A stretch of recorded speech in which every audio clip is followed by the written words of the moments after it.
Meet Margaret Maitland-Tennant and her two sons, Percival and Robert, the last inhabitants of Cammo Estate.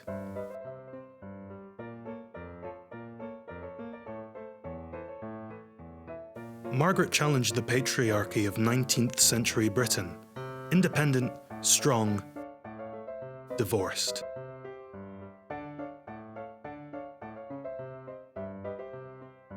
When World War I broke out, Margaret and her sons fled their private existence to avoid military conscription.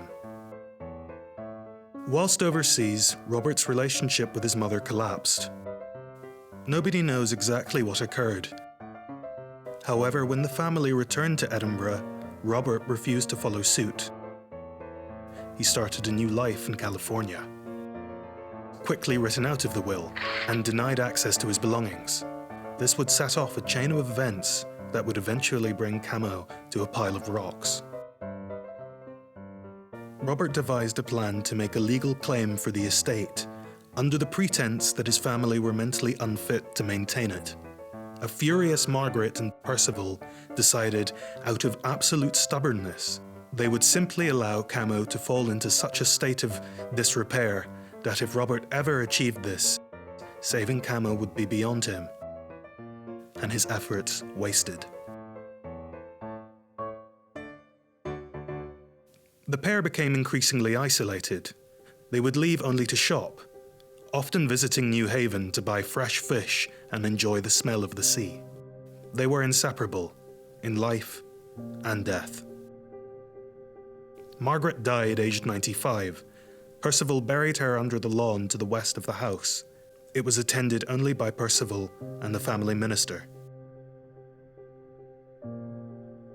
For the next 20 years, Percival lived with the resident farmer and his family in a small cottage on the estate. He allowed his 30 dogs the luxury of his once grand family home. It quickly became infested with fleas. Dry rot and damp spread like a cancer throughout, and a carpet of dog feces 5 inches thick smothered the floors in every room. The house was continually ravaged by looters. Percival never challenged these trespassers, in fear they would hurt his dogs. One morning in 1975, Percival, like every other day, filled up 5-gallon jugs of water at the cottage and headed off to spend the day with his dogs. He never returned.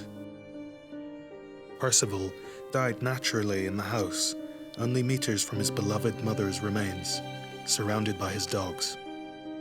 Despite the neglect, ignorance, and mental health of the last inhabitants of Cammo, it probably could have been saved if it weren't for those damn kids.